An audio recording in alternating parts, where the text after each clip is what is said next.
хамтдаа залбирцгаая. Биднийг хайрладаг ариун үнэрэнгүй бидний Бурхан аав минь. Бурханаас холдон гим нүглийн дунд байсан биднийг өрөвдөн хайрлаж, биднийг аврахын тулд өөрийн цорын ганц хүүгээ загалмай дээр золилтын дахил болгон үхэл хүртэл өгсөн эзэн минь. Тэр агуу нэгүсэл ба хайранд тань талархаж байна. Эзний үнэт цусаар золигдсон бид одоо Бурханы зөвшөөрсөн мах бодийн маань үлдсэн цагийг зөвхөн Бурханы хүсэл ба алдрын төлөө, эзний бидэнд даатгсан ариун үүргийнхээ төлөө амьдрахыг чин сэтгэлээс хүсэж байна. Энэ цагт эзний үнэт цусаар золигдсон бид эзний өмнө хамт цуглан эзний тэр агуу нэгүсэл ба хайрыг магтан дуулж, үгнээс суралцсан эзэнтэй хамт байдаг ариун сүрэг дотор нөхөрлүүлж байгаа талархаж байна. Энэ цагт эзэн та бидэнтэй хамт байгаа гэдэгт итгэж байна. Бидний хүн нэг бүрийг сахин харж, энэрэнгүй хүч чадлын мутраараа зууран барьж, бидний үлдсэн амьдрал Бурханы хүүхдийн хувьд зохистойгоор зөвхөн Бурханы хүсэл ба алдрын төлөө амьдрахад удирдах өгөөрэй. Энэ ертөнцийн нь өдрөөс өдөрт эмх самбраагүй болж гим нүгэл дүүрэн байна. Бурханы уур хилэн ба шүүлт тун ойрхон байгаа гэдгийг бид мэдэж байгаа билээ. Биднийг энэ хорон муу завхаа ертөнцөөс ариунаар тусгаарлан өгсөн эзэн минь. Бид үлдсэн амьдралаа Бурханы жинхэнэ хүүхдийн ёсоор ичигцүүлгүй амьдрахад эзэн та удирдан захирч өгөөрэй.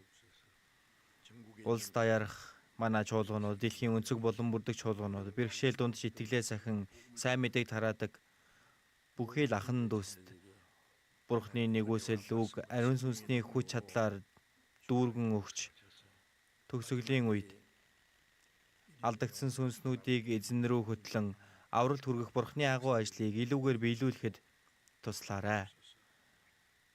Зохистой цагт нь хэрэгтэй үгийг бидэнд өгч бидний явах замыг зааж өгдөг эзэн.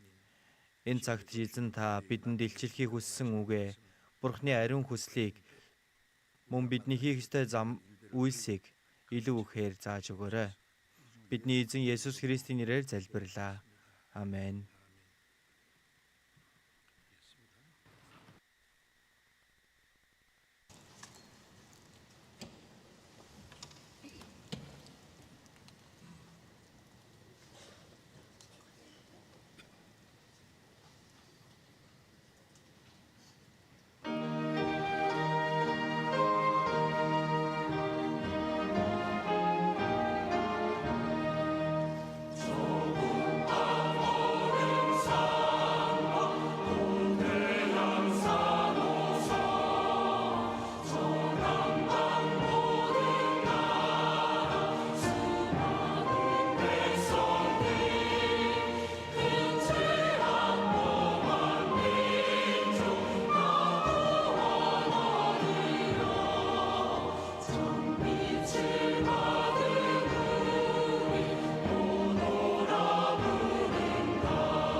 За Библиэс хамтдаа харцгаая.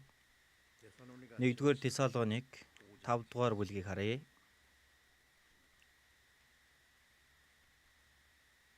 1-р Тесалоник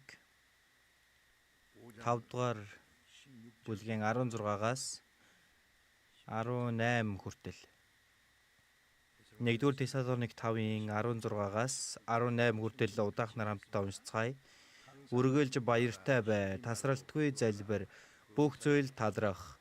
Учир нь энэ бол та нарын төлөөх Христ Есүс доторх Бурхны хүсэл мөн. Өнгөрсөн эзний өдөр энэ үгнээс хамтдаа сурсан. Үргэлж баяртай бай, тасралтгүй залбир, бүх зүйл талархах. Учир нь энэ бол та нарын төлөөх Христ Есүс доторх Бурхны хүсэл мөн. Маш энгийн бас их чухал бас чандлан мөрдөх ёстой эзний тушаал бичигдсэн байна. Яагаад үргэлж баяртай бай гэсэн болоо? Бурхан бидэнд баяртай байх бүхий л нэгүслээ бүгдийг өгчөгдсөн учраас. Бурхны хайр болон нэгүсэл бол бас тэр амлалтыг авсан хүмүүс үнэхээр баяртай байхгүй байна гэвэл тэр нь Бурхныг харах үед үнэхээр том зөрчил байна гэж харагдаж байна. Тиймээс Бурхан бидэнд өгсөн нэгүсэл нь юу вэ? Яагаад баярлах ёстой вэ? Бид нэр сайн бодох хэрэгтэй. За Нехемия ном дээр харах юм бол Бурхны баяр баясгал нь та нарын хүч чадлаа гэж гарч байгаа. Бурхан баярлдаг тэр хүн бол үнэхээр зүрх сэтгэлдээ баяр хөөр хөгжөөн нарийн шинэ хүчээр бий болох болно. За ямар ч нөхцөл байдал, ямар ч бэрхшээл дунд бай, бас тасралтгүй залбир.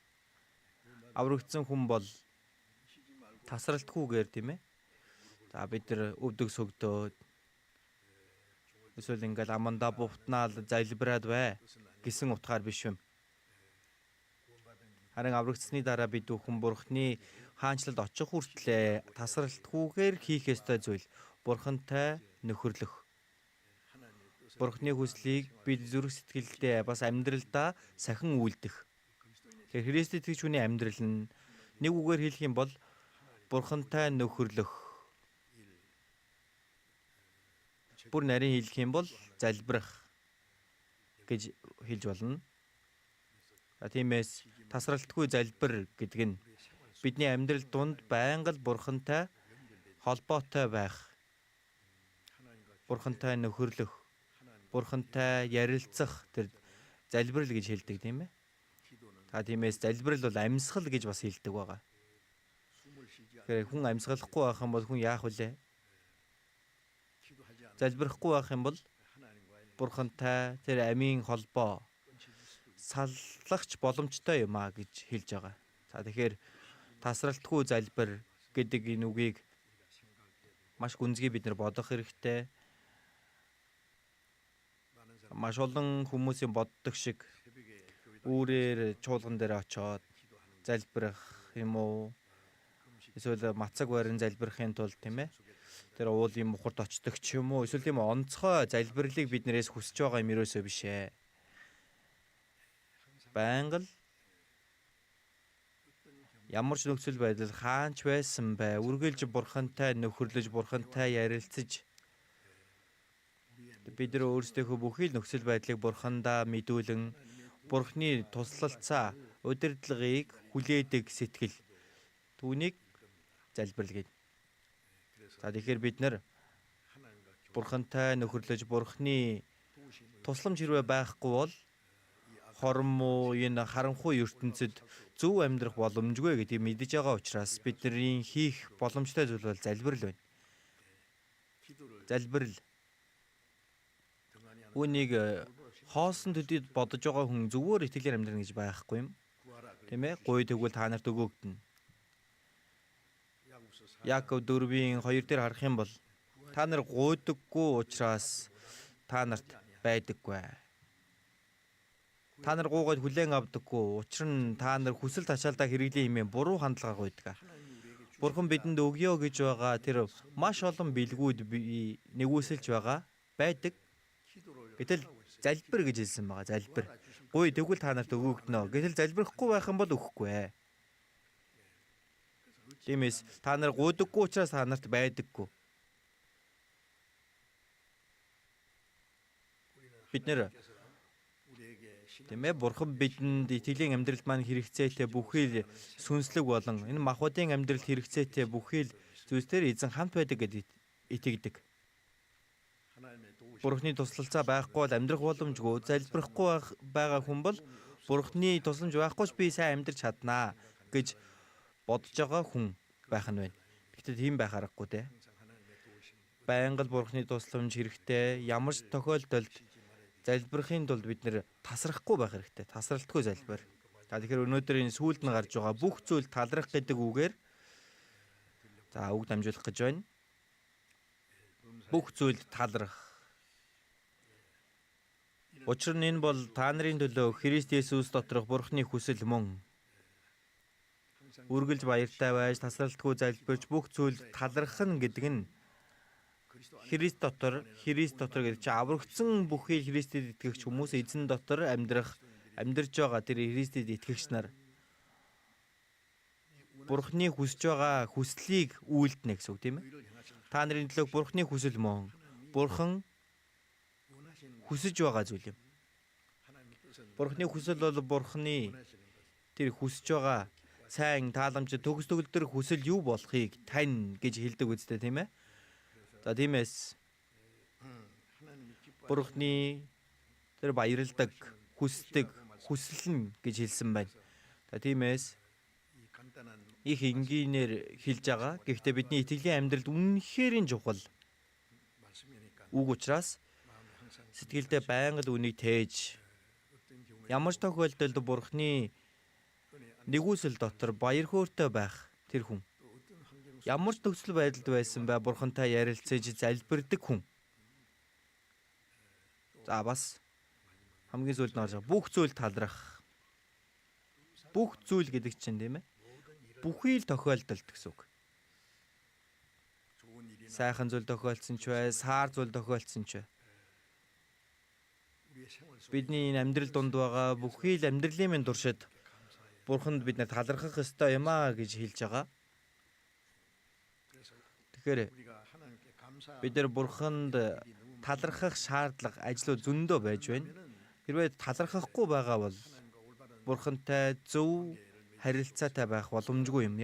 Нэг хүн тийм ээ нэгүслийг авсан. Гэтэл талархаж мэддэггүй хүмүүс байдаг тийм биз дээ. Нэг хүнд ингээд өөртөө байгаа хамгийн сайхан юмыг өгье гээл бэлэглээд өгсөн байна. Гэтэл баярлаач гэж хэлдэггүй, баярлж байгаа сэтгэлж байхгүй байна. Тэгвэл дахиж өгье гэж хүсэхгүй үстэй тийм үү? Тэгээд талархал гэдэг бол үнэхээр чухал зүйл. За тиймээс бүх зүйлд талархах бид нар Бурханы өмнө талархах ёстой зүйлсүүд үнэхээр олон байж байгаа. Хамгийн түрүүнд 1-р Петр 1-ээс хамтдаа нэг харцгаая. 1-р Петр 1-р бүлэг. 1-р Петр 1-ийн 3. 1-р Петр 1-ийн 3. За би ихлэ уншия. Эзэн Есүс Христийн маань эцэг бурхан магтагдах болтугай. Учир нь Бурхан өөрийн агуу өршөөлөөр үхэгсдээс амилсан Есүс Христийн амиллаар биднийг амьд найдварууд мөхөшгүй, бузартаагүй, алга болохгүй харин та нарын төлөө тэнгид хадгалагдсан өвөөд дахин төрүүлсэн. Иохан 3:3 дээр харах юм бол хин дээрээс стөрн тэр Бурханы хаанчлалыг үзэж үл чаднаа гэсэн ба. Есүс айлцсан тийм ээ. Деважинд орох ганцхан болзол бай. Дахин дөрөх юм. Гэтэл олон хүмүүс энэ үгийг нэг сайн боддоггүй юм уу эсвэл буруугаар ойлгодог.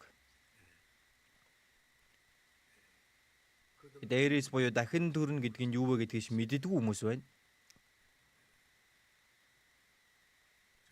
За би 7 дугаар ангиас ахуулаад чуулганд сүмд явж эхэлсэн. Тэгээд 10 гаруй жил их хичээнгүйлэн Христийн шашны амьдралаар амьдарсан. Бурхан байгаа гэдэгт нь итгэсэн, сүнс байгаа гэдгийг ойлгосон, Деважин болон там байгаа гэдэгт итгэсэн. За би там руу явж болохгүй. Деважин руу явах хэрэгтэй. Деважин руу явъя гэх юм бол би Бурханы хүслийн дагуу Бурханы төлөө амьдрах хэрэгтэй. Ийм сэтгэл үнэхээр миний дотор гүн байсан.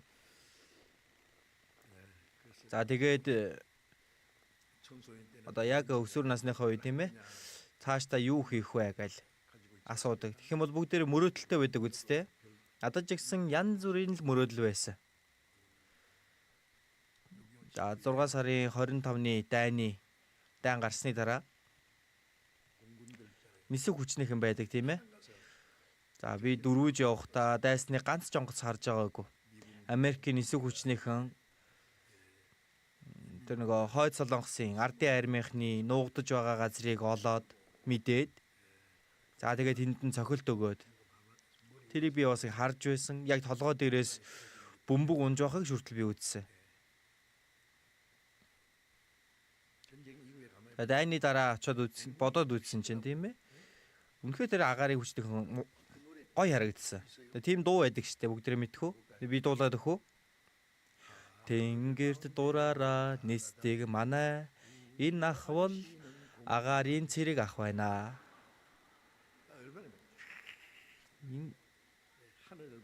Үнэхээр тэнгэр дээгүүр дураараа нисдэг. За би энэ агарын цэрэг болёо гэж бодож байсан. Тэгсэн жоохон хэцүү санагдсан. За тэгээд дараа нь кино үзлээ. Их гоё юм байна лээ.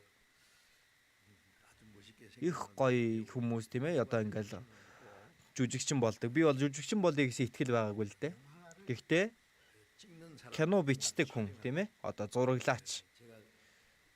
Би бүр багаасаа ахуулаад л одоо нөгөө хальсан тийм ээ фото зураг хальсан дээр буулгаж угаагаад цаасан дээр хэвлэж гаргаж ингээд зураг угаадаг байсан. Их дуртай байсан. За тэгэхээр энэ кино найруулагч болж чадахгүй юм чинь кино зураглаач болвол гоё юм байна да. Ингэж бодож байсан баг. За тэгж байгаа дараа нь Есүст итгэж би миний итгэж байгаа энэ Бурханыхаа төлөө өөрийнхөө бүх амьдралыг яаж зориулах вэ? Тийм бодол байнга л төрсэн байгаа. Тэгээд найзтайгаа хамтдаа тээгүүд байдаг.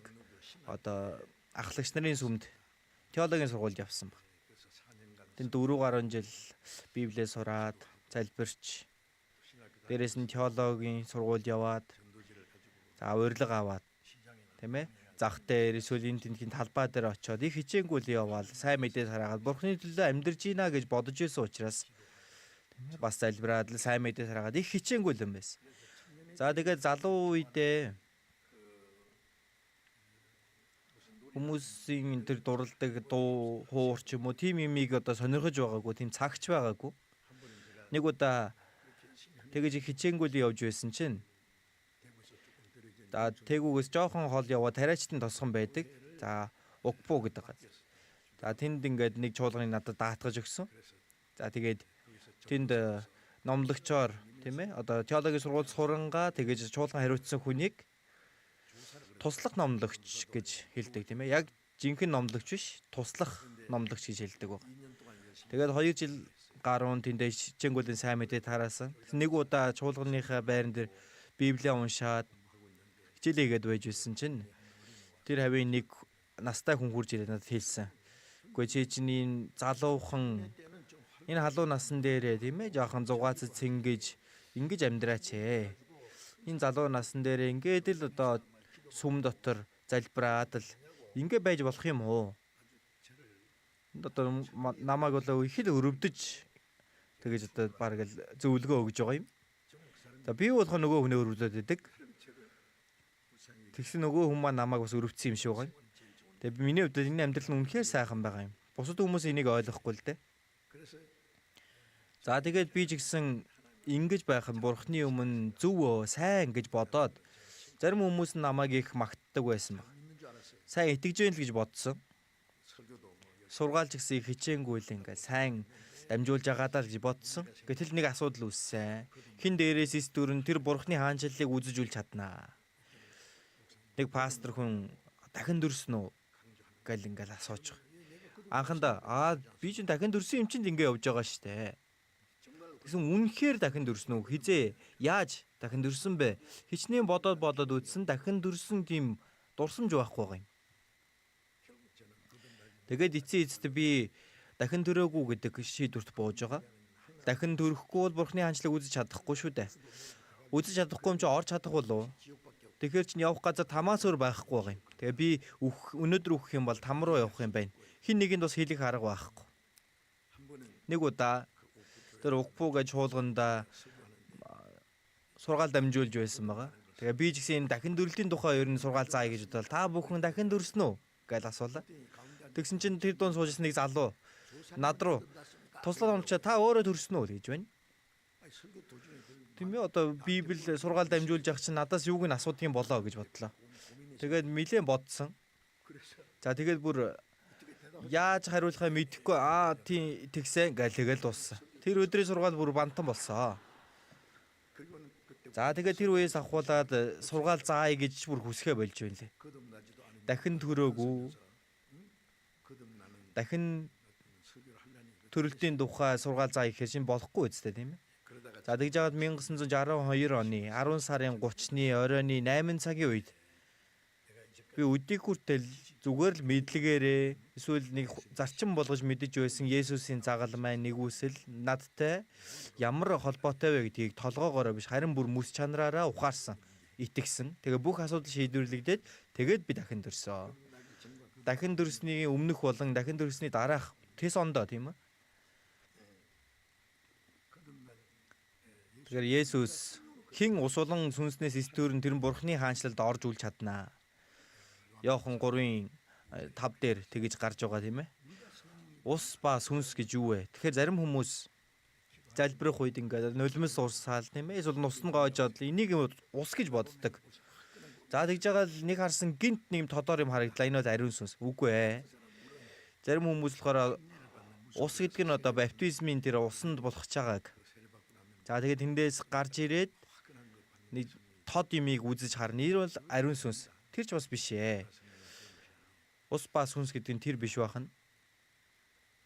1-р Петр 1:3 дээр эзэн Есүс Христийн маань эцэг бурхан магтагдах болтугай.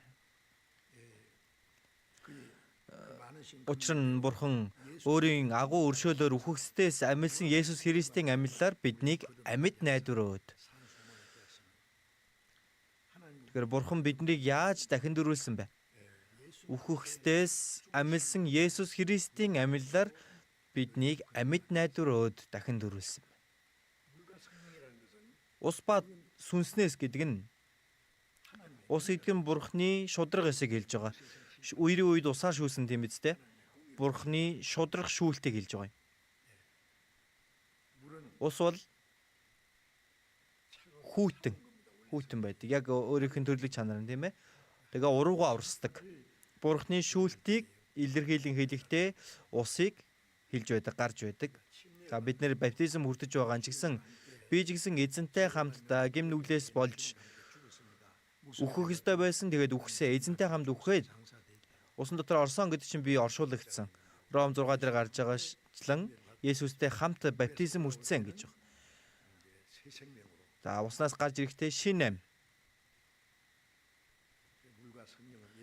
Ус ба сүнс гэдэг нь Есүсийн үхэл ба дахин амьлал. Үхэл ба дахин амьлал. Есүс үхснээр бидний гим нүгэл золигдож дахин төрснөөр биднэрт шин амийг өгсөн. Ус ба сүнс. Есүсийн үхэл ба дахин амьлал. Мөн бидэнд шин амийг өгсөн тийм ээ. Би эзэнтэй хамт үхсэн гэдэг чинь бурхны шудрагаас тэр ус юм. За сүнс гэдэг нь эзэн дахин амьлснаар бидэнд дахин амьлын сүнсийг өгсөн. Дахин амьлын ам.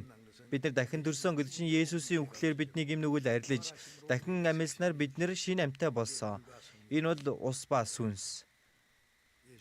Есүсийн үхэл ба амьлал. Золилт ба шин ам. 1-р Петр 1:23 дээр харах юм бол та нар устдах үрээс бус харин үл устдах үрээс буюу Бурхны амьд оршин буюугаар дахин төрсөн билээ. Үгээр сүнсээр дахин төрсөн гэдэг чинь үгээр дахин төрсөн гэдэгтэй яг адилхан утгатай байна. Ариун сүнс үгээр дамжуулан Есүсийн үхлээр бидний гим нүглийг уучилж дахин төрснөөр бидэнд шинэ амийг өгсөн. Тэр бол ус ба сүнс золилт ба шинэ ам юм. За тиймээс амьлаар биднийг амьд найдварууд бидний итгэж байгаа зүйл Есүсийн үхэл ба амьлалд итгэж байгаа тийм биз дээ. Есүсийн үхлээр бидний гим нүгэл бүгд арилж бидний авах ёстой Бурхны шүүлт Есүсийн үхлээр дамжуулан дууссан. Есүс дахин амьлснаар бидэнд шинэ амьг өгсөн. Аврагдах үед бидэнд ариун сүнс бид авсан тийм ээ. Ариун сүнс бол Есүс дахин амьлснаар бидэнд өгөгдсөн шинэ ам юм. За тиймээс Есүсийн үхэл ба дахин амьллаар та нарыг дахин төрүүлсэн гэдэг нь золилт ба шинэ ам. За мөн үгээр болсон шүү дээ. Тэгэхээр үгээр дахин төрсөн. Ариун сүнс үүнийг ухааруулж учраас ариун сүнсээр дахин төрсөн. Энэ яг адилхан утгатай. За тиймээс учир нь Бурхан өөрийн агуу өршөөлөөр үхэхстээс амьсан Есүс Христийн амьллаар биднийг амьд найдварууд тийм ээ дахин төрсөн хүн амьд найдвартай байдаг гэсэн байна. Амьд найдвар энэ юу вэ? Амьд найдвар биш бол үхмэл найдвар. Үхмэл найдвар бол найдвар биш ээ. Энэ ертөнцийн хүмүүсийн хүсдэг зүйл нь нэг гордлого төдийл байдаг. Энэ бол яг жинхэнэ найдвар гэж хэлхийн аргагүй юм. Зүгээр л нэг гордлого. Энэ биелэгдэх хэд хэцүү зүйлийг хэлж байна тийм ээ. Аврагдсан хүн бол эзэн загалмай дээр үхснээр бидний гим нүгэл уучлагдаж дахин амьснаар бидний шинэ ам өгөгдсөн. Биднийг Бурхны хүүхэд болгон босгож одоо биднийг аварсан энэ зорилго бол мөхөшгүй, бузартаагүй, алга болохгүй өв. Бурхан биднийг аварсан нь энэ газар дээр янз бүрийн сайхан зүйлийг өгөх гэж аварж өгсөн юм биш ээ. Мөхөшгүй, бузартаагүй, алга болохгүй. Харин та нарын төлөө тэнгэр хадгалагдсан өв. Аврагдсан хүний төлөө Бурхан бидний төлөө бэлдсэн байгаа мөнхийн өв гэж байгаа. Мөнхийн өв. Түүнийг өгөх гэж биднийг дахин төрүүлсэн байна тийм ээ. Амьллаар биднийг амьд найдварууд гэсэн. Аврагдсан хүн амьд найдвартай. За мөн Иохан 1:12 дээр арах юм бол хүлээн авсан болгонд өөрийнх нь нэрд итгэгчдээ Бурхны хүүхэд болох эрхийг тэр өгөв. Аврагдах юм бол бид нэр үнэхээр баталгаатай мэддэг зүйл. Бидний иргэний харьяал Бурхны хүүхэд хүү. Нэг хүн залбирахдаа Бурхан минь ээ энд Бурхны хүүхдүүд ба охтууд байна. Хөвгүүд ба охтууд байна гэсэн. Охин гэж байхгүй шүү дээ тийм үү? Бурхан хүүдэл дуртай. Энэ хүү гэдэг чинь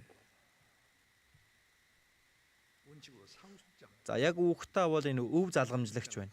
Өв залгамжлагч гэдэг нь тэр хүүдээ хамгийн чухал зүйлсүүдээ өвлүүлэн үлдээдэг тийм биз дээ. Есүс бол Бурхны хүү. Хүүгийн сүнсийг бидэнд өгсөн. Тиймээс Ром 8:15 дээр харах юм бол үрчлэлийн сүнсийг авсан бэлээ. Түүгээр бид ааваа эцэг минь гэж дууддаг. Тиймээс хэрэг бид хүүхдүүд нь бол өв залгамжлагч чинь бас мөн Бурхантай хамт Христтэй хамт олох тэр мөнхийн Бурхны өв залгамжлагч болсон гэсэн байна. Тиймээс мөхөшгүй, бузартаагүй, алга болохгүй. Харин та нарын төлөө тэнгэр хадгалагдсан өв. Дахин төрөх юм бол Бурхны хүүхэд болдог. Бурхны өв залгамжлагч болно.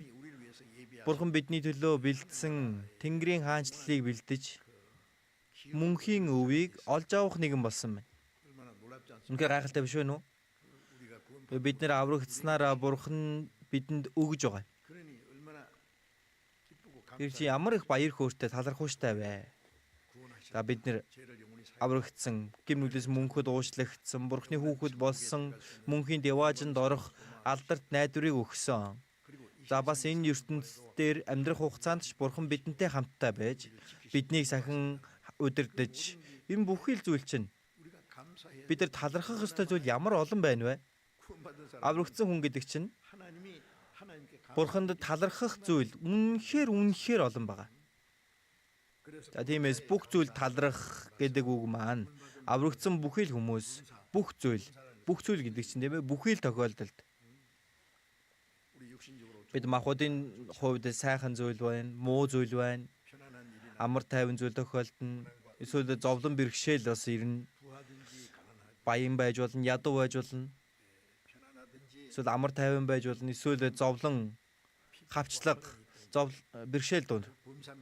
Тэр бол энэ бүх зүйл байна. Зөвхөн сайхан юмсыг яриад байгаа юм биш. Махбодын хувьд онцгой зүйлсүүд.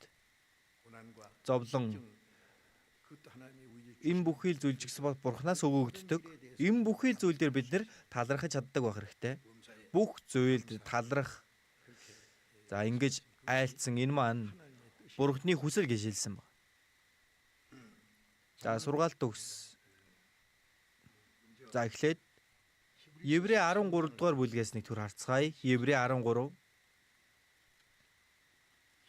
Еврей 13-ийн 5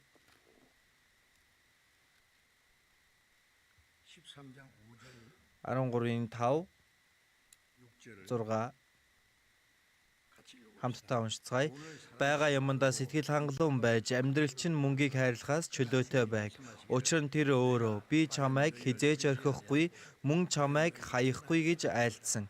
Тиймд бид зоригтойгоор эзэн миний туслагч би айхгүй. Хүн надад юу хийж чадах вэ гэдэг.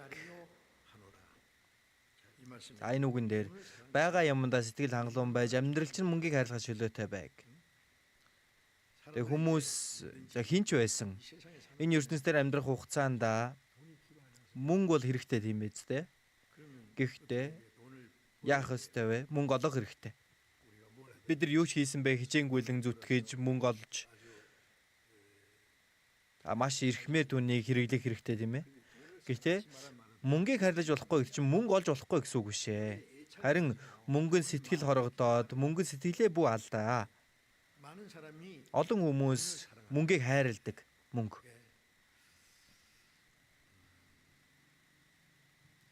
Искариотын Юдас Есүсийг 3 жил хагасын турш дагаж явангаа Есүсийн тэр эрхэм үнэтэй үгийг сонсоод Есүсийн айлтсан үйлдсэн гайхамшгуудыг хараад тэр 5,000 хүнийг хооллоход ч гэсэн хамтдаа эдсэн л байж таарна. Үхээд 4 онс нь Лазарыг амьдруулах үед бас Искариот Юдас харсан байна. Гэвтэл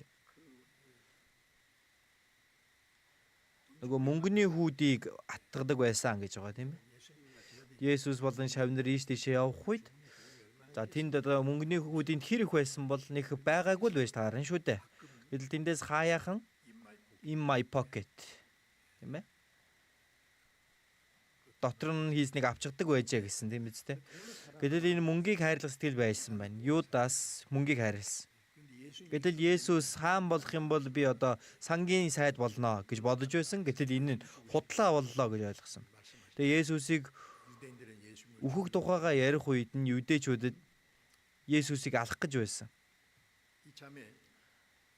За тэгээд нэгэн тийм болсон юм чинь юдэчүүдээс ч гэсэн зөвшөөрөл хүндлэлийг авъя. Мөнгө ч олоод авъя гэд Есүсийг шүн дагуулж очоод 30 мөнгөн зоос авсан.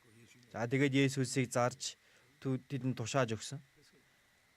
За тэгээд Есүсийг зарсан Юдас.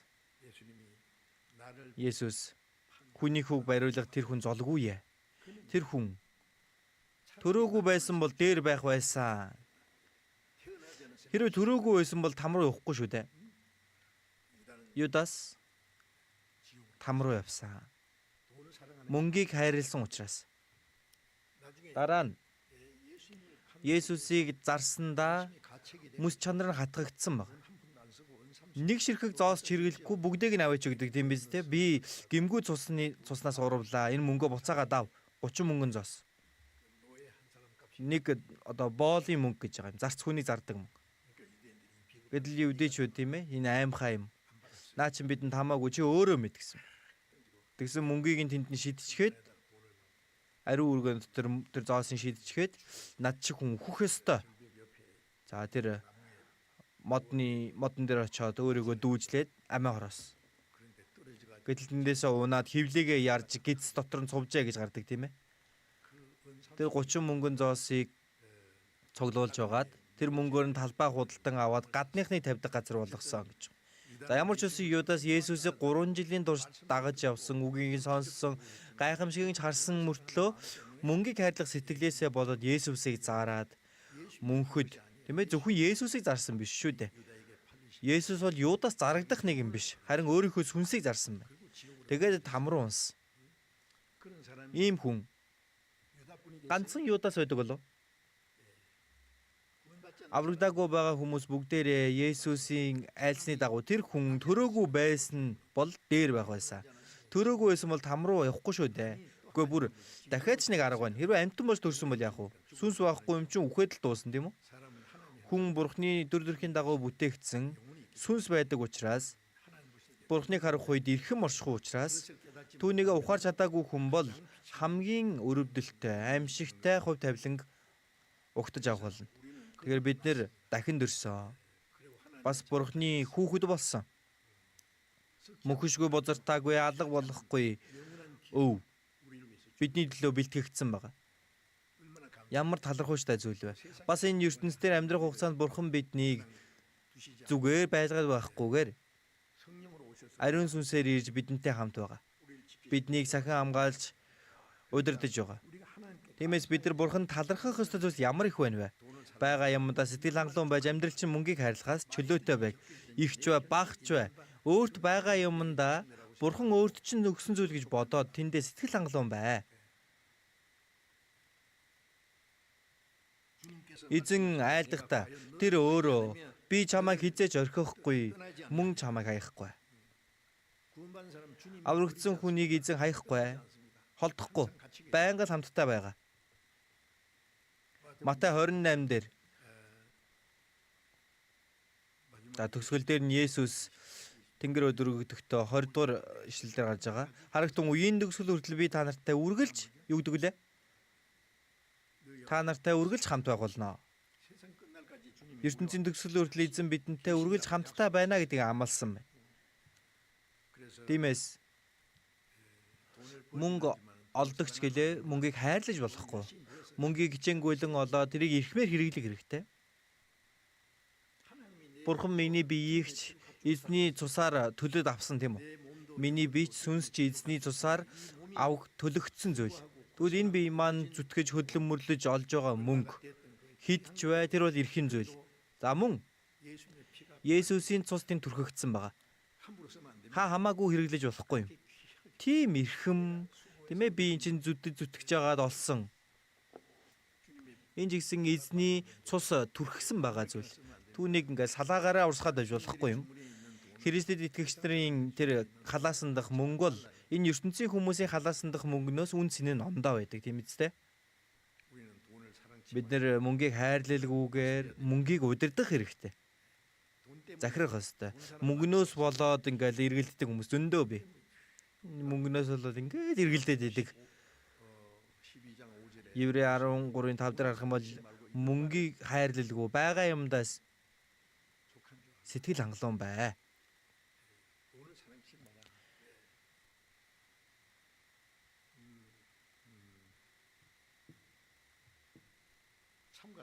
Алив шуналаас өөрсдийгөө хамгаал гэсэн тийм үстэй. Лук 12-ийн 15 дээр алив шуналаас өөрсдийгөө хамгаал болгоомжил хэн нэгний амь өмч хөрөнгөийнх нь элбэг дэлбэгээс хамаардаггүй. Хүний дотор шунал гэж байгаа.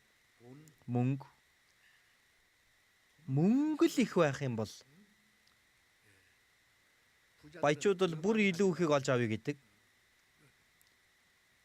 Энэ шунал гэдэг ямар ч хязгааргүй.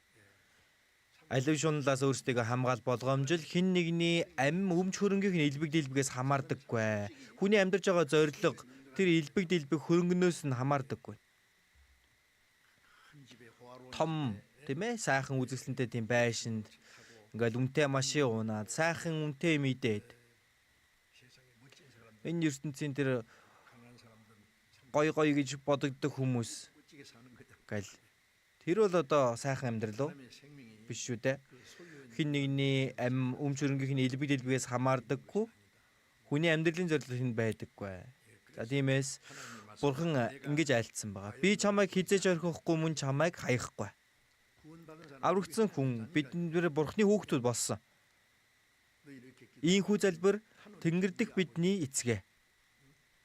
Бурхан бидний эцэг минь. Our Father in heaven. Тэнгэрд оршигч миний аав. Бодоод үзтээ. Тэнгэр, бүх тэнгэр газар, бүх сансар огторгууд оршиж байгаа. Бүх тэнгэр газар тийм ээ. Бүр сансар огторгуу шүү дээ. Түүнийг бүтээж захирч байдаг. Тэр мянган тэнгэр элч нарыг өөртөө байлгаж байгаа. Тэр Бурхан миний аав. Тэнгэр дэх бидний эцэг. Таны алдар ариунаар дуурсдаг. Одоо бид нэр аавынхаа нэрийг ариунаар дуурсгах ёстой. Аврагдсан хүн буруутах юм бол Бурхны үр хүүхэд буруутах юм бол Бурхны нэр бузарлагддаг гэсэн. Бурхны нэр та нараас болж харийнхны дунд доромжлогддог. Бид нар Бурхны хүүхдүүд гал итгээд амьдарч байна. Гэтэл өөрөө буруутах юм бол хүмүүс хөөхий аврагдсан л гээд идэг. Өөрийгөө Бурхны хүүхэд гинүү? Ийм хүнийг Бурхны хүүхэд гэх үү? Аврагдсан хүмүүст нэг тийм ээ ариун тэнгэр элчийг өгсөн гэж хэлж байгаа. Матай 18 дээр та нар энэ багцуудын нэгийг ч бүү басамжил тэнгэр дэх тэдний тэнгэр элч нар тэнгэр дэх эцгийн минь царайг байн харж байдаг. Аврагдсан хүнд хамгаалагч тэнгэр элч гэж байна. Петрийг одоо ингээл тастуулж өгөх байх гэж бодоод байсан. Иерусалимийн анхан дүүснэр залбирсан. Тэгсэн Бурхан тэнгэр элчээ илгээгээд за бүх тэр гав дөнгөн мултарж унаад шоронгийн хаалга нээгдээд тэнгэр элчтэндээс гаргаж ирсэн. Петр бол өөрийгөө зүүдэлж өгнө гэж утсан. Гэтэл шоронгийн хаалга бүгдээрээ нээгдээд гадаа нь тэнгэр элч гаргаад ирсэн баг. За тэгээд тэнгэр элч яваад гисэн. Тэгээд Бурхан тэнгэр элчийг явуулж өөрийг эндээс гаргажээ гэдгийг ойлгосон. Тэгээд очоод хаалга тогсон чинь Роде гэдэг нэг охин очоод хинбэ гэсэн чинь би Петр байна. Бүр цочирцондоо хаалгаш нээлгүүгээр Петр ирчихжээ гэсэн байна. Тэгсэн чинь биш ээ. Тэр яаж ирэх юм бэ? Итгэгч нарын залбирж байгаа мөртлөө Бурхны судалж өгсөн гэдэгт нь итгэхгүй байна. Мөө ирсэн байна. Петрийн дуу хоолой мөн байсан. Түүний тэнгэр элч юм шиг байна гэсэн. Сонирн байгаач. Петр байнга тийм хаалга тогшоод байсан болохоор хаалга нээсэн байна. Петрийн тэнгэр элч гэж байгаа. Түүний тэнгэр элч. Хүмүүс аврагдсан хүмүүст нэг тэнгэр элч байгаа гэдгийг мэдхүү. Энэ би ингэж хэлээд байгаа юм шиг эзэн тэгсэн байгаа. Та нар энэ багчуудын нэгийг ч бүү басамжил тэнгэр дэх тэдний тэнгэр элч нар тэр жаахан хүүхдүүд л аврагдах юм бол тэнгэр элч байгаа. Эцгийн минь царайг байн гарч яадаг. Тэр Бурхны хүүхэд түүнд тохиолдож байгаа зүйлсүүдийг өдөр бүр Бурханд хэлэхээр дээш явдаг. Тэр Бурхны хүүхдийг нэг хүн хараах юм бол Бурхан аав минь ээ. Таны тэр хүүг тийм ээ тэр хүн ингэж хараалаа гэдэл очиж хэлнэ. Бүү басамжил гэсэн. Тэнгэр элч нар Бурханд бүгдийг нь очиж хэлдэг. Тэр тэнгэр элч миний хажууд байна. Тийм үсттэй. Сайн харагдахгүй байгаа болохоор байхгүй гэж бодож гин үү? Тэнгэр элч тийм ээ. Өнөөдөр бидний тухай ярьж шүү гэж байна. Тийм чиний тухай л ярьж байна. Бурхны хүүхдийг сахин хамгаалж, удирдах. Дээрээс нь сайн хийж байгаа зүйл нь ч дээш очдог. Бурхан минь ээ. Таны хүү ингэж үнэхээр мундаг байна. Гэх юм бол Бурхан сэтгэл хангалуун байна. Хүүхэд нь сайн байх юм бол аавд нь алдар нь болно тийм үү? За тиймээс та нар эдсэн ч уусан ч юу ч хийсэн Бурхны алдрын төлөө бүхнийг хий. Бид нар сайн байх юм бол Бурхны аавынхаа өмнө алдар болно. Тэнгэр элч нар тэр бүгдийг очиж хэлдэг. Буруутах юм бол буруутсан юм жигсэн дээшээгээ явна. Тэнгэр элч ингэж хэлнэ. Ёстой нэрэ Бурхан аав минь их л гомдох байх та. Ийм хүүхдээ болоод ахтай яхав дээ. Энэ одоо өөрийгөө хүүн гэх юм бах та гэдэл. Тэнгэр элч тэгин штэ. Тиймээс чамайг хаяхгүй гэж альцаа. Тиймд бид зоригтойгоор эзэн миний туслагч би айхгүй. Эзэн миний туслагч. Аврагдсан хүн эзэн сүнслэг талаар, махбодын талаар бүх зүйлээр тусалдаг гэдгийг мэдэх үү? Зүгээр аврагдаал тийм ээ. За деважинд уулзъя гэх юм бол тийм нэг юм биш шүү дээ. Аврагдсан тэр өдрөөс ахуулаад деважинд очих өдрөтөл удирддаг. За тиймээс учир нь энэ бурхан мөнхийн мөнхөд бидний бурхан. Үхэн хүртэл минь биднийг тэр хөтлөнө. Үхэх хүртэл. Илч Паул 2 дугаар Тимот 4-дээр харах юм бол Тэнгэрлэг хаанчлалдаа намайг аваачих болно гэсэн. Тэр хүртэл удирдна. Деважинд хүртэл удирдна.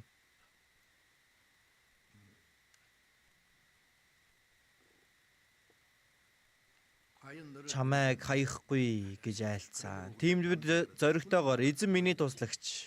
Би айхгүй. Эзэн миний туслагч. Эзэн бидэнд тусалдаг. Сүнслэг тал дээрч, махбодын тал дээрч тусалж өгдөг.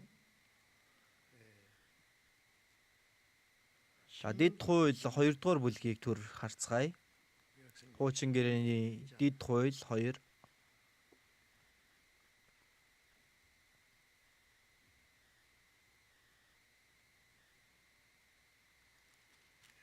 Дид хууль 2-ын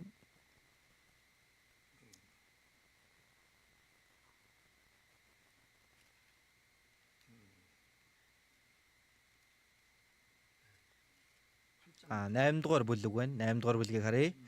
Дид хууль 8-ын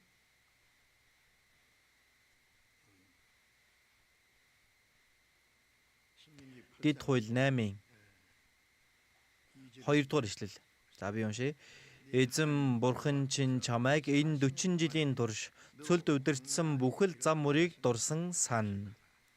Энэ нь чиний зүрхэнд юу байсныг тухайлбал тушаалыг нь дагах эсхийг чинь мэдхийн тулд мөн чамайг номготож шалгаж сорихын тулд байсан юм. Хүн зөвхөн талхаар бус харин эзний амнаас гарах үг бүрээр амьдэрдэг гэдгийг чамд ойлгуулахын тулд тэрээр чамайг номготхон чамайг өлсгөж чиний мэддэггүй чиний эцэг өвс мэддэггүй байсан маннагаар чамайг хооллож байсан. За Израиль ард түмэн Египтээс боол байж агаад гарсан. Тэгээ Канаан нутаг руу удирдах явж байгаа тийм ээ. Энэ бол биднийг бузар сүнсний иргэшээлээс деважин руу удирдан авж байгаа тэр дүрэн юм. За тиймээс Үйлс 7 дээр харах юм бол цөлдөг чуулган гэж байгаа. Аврагдах юм бол деважинд хүрэх хүртэл чуулганы амьдрал үстэй. Чуулганы амьдрал гэдэг чинь ганцаараа амьдрахыг чуулганы амьдрал гэхгүй хамтдаа бөөнөрөө. Тэр дунд эзэн хамтдаа байж бидэнд үгээр ариун сүнсээр янз бүрийн зүйлсээр бидэнд тусалж деважинд орох хүртэл биднийг удирддаг. Израиль ард түмэн цөлд удирдах явангаа ингэж хэлсэн. Энэ 40 жилийн турш цөлд удирдсан бүхэл зам мөрийг дурсан сан. Энэ нь чиний зүрхэнд юу байсныг тухайлбал тушаалыг нь дагах эсхийг чинь мэдхийн тулд мөн чамайг номготож шалгаж сорихын тулд байсан юм. Аврагдсны дараа Бурхан бидэнтэй хамтдаа байж деважинд орох хүртэл үхэн хүртэл минь бидний тэр хөтлөнө гэж хэлсэн үгийн дагуу удирддаг. Бурханы үг. Бурханы үгийг сахиж байна уу, үгүй юу гэдгийг сордгоо гэсэн. Чамайг номходгон, чамайг өлсгөж. Идэх зүйлийн үг нь эсвэл цангуулна. Хаднаас ус гаргаж өгсөн. Эсвэл өлсгсөн, манна буулгаж өгөөд хоололсон. Тийм ээ, мах идмээр байна гэх үед нь бүдэн шууныг маш ихээр буулгаад бүр хамраас нь үнэр гартал нь хоолсон. Тэр буруутсан сэтгэл тээсэн байсан учраас бас зарим нь өвчилж маш олон хүмүүс үгсэн. Бурхан аврагсны дараа биднийг зүгээр нэг орхичихдаг юм биш. Биднийг байнга л удирдах, бидний сэтгэлийг сордог, биднийг дасгалжуулдаг. Үгийг сахих нь үгүй юу гэдгийг. Амар тайвныг ч өгөн, зовлонг ч өгөн, баян тасаж болгоно, ядуу шуулгана. Энэ бүхий л бүх зүйл байх нь. Энийг бүх зүйл гэж байгаа. Бидэн Бурхан элбэг хангалууныг ч өгөх үе байна. Ядуурлыг ч өгөх үе байна. Элбэг хангалуун байх юм бол тэр үедээ Бурхандаа алдрыг өргөнө, тийм ээ? Тэрийг ингээл гарынхаа салаагаар урсгаад байж болохгүй. Эзний төлөө эрхмээр хэрэглэх хэрэгтэй. Бас ядуу байх юм бол ядуурл дундааж зөвхөн эзэндээ найдаад эзнээр баярлаж амьдрна. Тэр бол эзний хүсэл юм.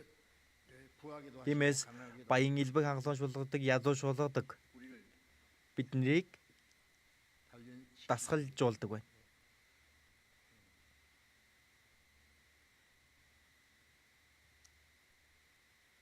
Матай 10:30 дээр бүгдээ мэдэн тийм ээ. Та нарын толгойд ирэх ширхэг үс чинь хүртэл хоологдсон. Бид нар бол энэ сормус маань хэд байдгийг ч мэдэхгүй. Гэтэл Бурхан бидний толгойн үс бүгдийг тоолсон гэнэ. Бурхан тийм ээ хийх юмгуудаа бидний толгойн үсийг тоолоод байж их болов. Энэ юу гэсэн үг вэ? Мэдэхгүй зүйл гэж үгүй байхгүй. Би чиний бүхий нөхцөл байдлыг мэддэг. Надаас ч илүү мэдэж байгаа. Тэр л үнэхээр баттай. Магтан дуун дээр би итгэж бас тийхүү найддаг нь миний бүх зүйлийг сайн мэдэх эзэн. Дараа нь юу лээ? Үргэлж тусалж байдаг гэдэг би баттай сайн итгэж байна. Би итгэж бас тийхүү найддаг нь миний бүх зүйлийг сайн мэдэх эзэн. Бүгдийг мэдж байгаа. Толгоон үсийг маань мөртөл тоолсон юм чинь өөр мэдэхгүй юм гэж байх уу? Би чиний бүхий л чамаас ч илүү чамайг мэднэ. Бурхан хэлж байна. Ганцхан мэдээ зогсохгүй үргэлж тусалдаг гэдэгт нь би баттай итгэж байна, тийм ээ? Энэ зохиомл зүйл биш шүү дээ. Бурхан тэгж айлцсан. Тиймээс аврагдсны дараа бидний Бурханы хаанчлалд орох өдөр хүртэл 2 дугаар Тимоти 4:18 дээр Тэнгэрлэг хаанчлалд аваачих хүртлээр намайг удирдана гэж хэлж Паул хэлсэн. Дуулал 48:14 дээр харах юм бол үхэн үхтэл минь биднийг тэр хөтлөнө. Аврагдсан тэр өдрөөс Деважинд орох өдөр хүртэл үхэх хүртэл биднээс холддоггүй. Чамд үнэнхээр тусална гэсэн байна. Тусалж байна. Гэтэл яагаад хэцүү байгаад байгаа бол хэцүү байна гэдэг чинь Бурхан тэр хэцүү байдлыг өгсөн. Израилийн ард түмэн Египтээс удирдах гаргаад Канаан нутаг хүртэл явхад Израильчууд цөлд ямар олон бэрхшээл байсан бол. За Канаан гэдэг нь сүнсний Деважин хэлж байна. Тэр дөрийг нь хэлж байгаа. Тэр өдөр тийшээ ортол биднийг дасгалжуулдаг. Тэр Деважинд орох эрхтэй болтол Израильчууд Египтээс гарсан тэр хүмүүс бүгд цөлд үхсэн байна. Цөлд Египтийг эргэж санагалцсан хүмүүс 20-с дээш насныхан Египтээс гарахдаа 20-с дээш настай байсан бүх хүмүүс цөлд үхсэн. Йошуа, Калеб энэ хоёроос бусдна. Энэ юу вэ тэгвэл? Энэ аврагдсан хүн Деважинд очих чадахгүй гэсэн үг ерөөсөө биш ээ. Мах хотод байгаа хүмүүс бүгдээрээ нэг нэгээрээ үхэж байдаг. Бидний хуучны тэр зан чанарыг үхүүлж цөлд төрсөн гэдэг чинь шин сэтгэлээр Бурхан бий болгож өгч байна. Бурханы үр хүүхдийн хуваар зохистой хүн болгож биднийг удирддаг. Тиймээс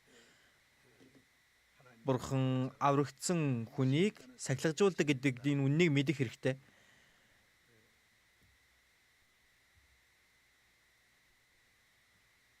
Яв 23 дугаар бүлгийн 10 дээр ингэж гарч байгаа.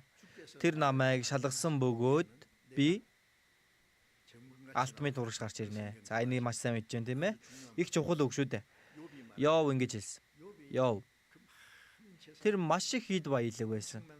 Асар их хэмжээний тэмээтэй, үхэртэй, хоньтой, үнэхээр баян хүн.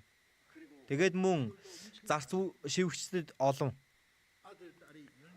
Тэгээд 10 хүүхэдтэй, охин хүү 10 байсан. Бурхныг үнэхээр хүндэтгэж байсан байгаа. Хүүхдүүд нь Бурханаас холдчих үедээ гэсэндээ байнга л тэдний төлөө Бурханд тахил өргөж байсан.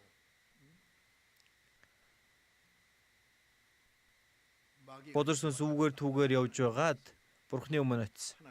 Бурхан хэлсэн байна. Тэгээ Йовыг магтаж хэлсэн. Йовыг анзаарвуу. Надад ямар сайн үйлчилж байна, ямар сайн итгэлээр амьдарч байна вэ? Бузар сүнсний өмнө Бурхан Йовыг магтаж хэлсэн баг. Гэтэл бузар сүнс юу гэсэн бэ? Бурхан минь тэр шалтгаангүй ингэнэ гэж үдээ. Та Йовд маш их эд хөрөнгийг өгөө, дэлбэг байлгаж байгаа юм чинь танд үйлчилгүй яах юм бэ? Тэгвэл тэрийг та аваад үзэл дээ. Тэгвэл таныг шууд хараа. Үгүй дээ. Үгүй тэгнэ гэл тэгсэн. За тийм юм бол чи тэгвэл нэг оролдоод үз. Тэгээд Йовд Бурхны өгсөн бүх юмыг булааж авсан баг. Тийм ээ?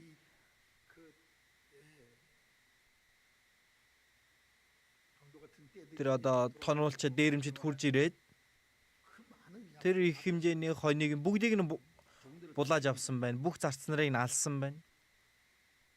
10 хүүхдүүд нь хамгийн багындаа очижсэн хоом найрлаж байсан. Гэтэл тэнд бүгдээрээ өгчихсэн.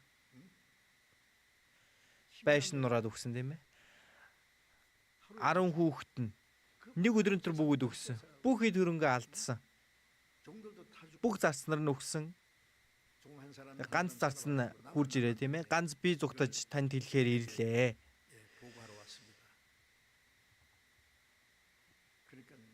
Тэгэхээр Йов юу гэсэн бэ? Өгсөн нь ч эзэн, авж утсан ч эзэнд бол эзний нэр алдар шиг. Бурханд гомдлоогүй.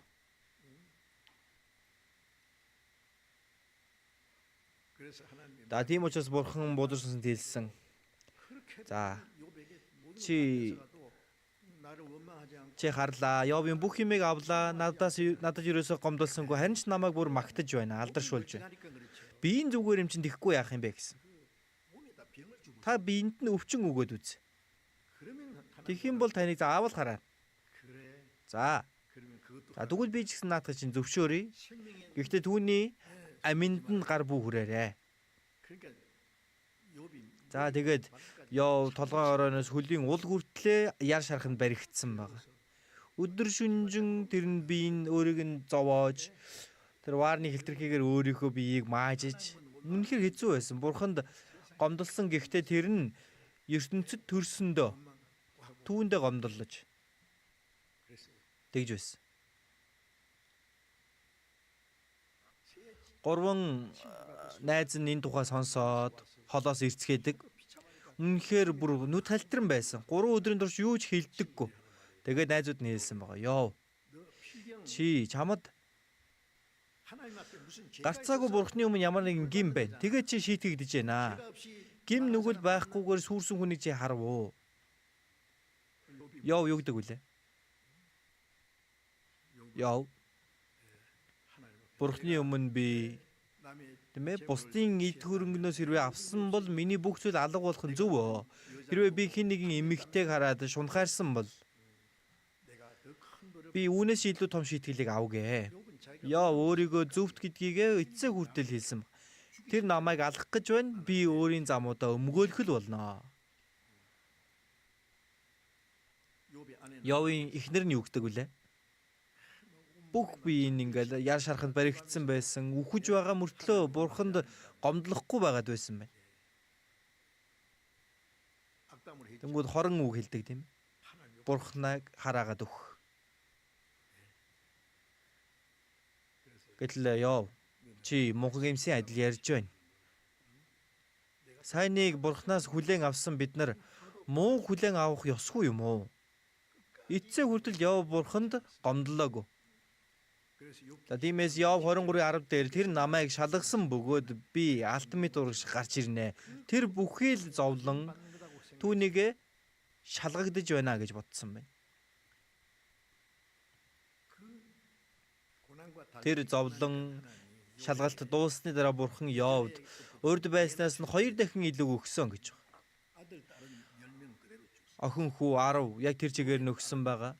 Йовын октож гисэн тэр бүх нутагт хамгийн үзэсгэлэнтэй эмэгтэйчүүд байсан гэж байна. Хүү октод 10 хүүхэд өгсөн байна. Дээрээс нь эд баялгийг 2 дахин илүү өгсөн гэж байгаа. Тиймээс Яаков 5 дээр харах юм бол та нар Яовын төвчээрийн тухай сонсож эзний хийсэн төгсгөлийг харсан. Учир нь эзэн инэрлэр дүүрэн агаад өршөөнгүй. Яовын төвчээрээс суралцаараа гэж хэлсэн байгаа. Тэр зовлон дундаа хамгийн их найдсан Бурханд гомдлоогүй. Тэгээд эцсийн эцэст 2 дахин илүү хүртсэн. Энэ ертөнцийн дээр зовлон сайн төвчин гардаг хүнд Бурхан 2 дахин өгдөг болов.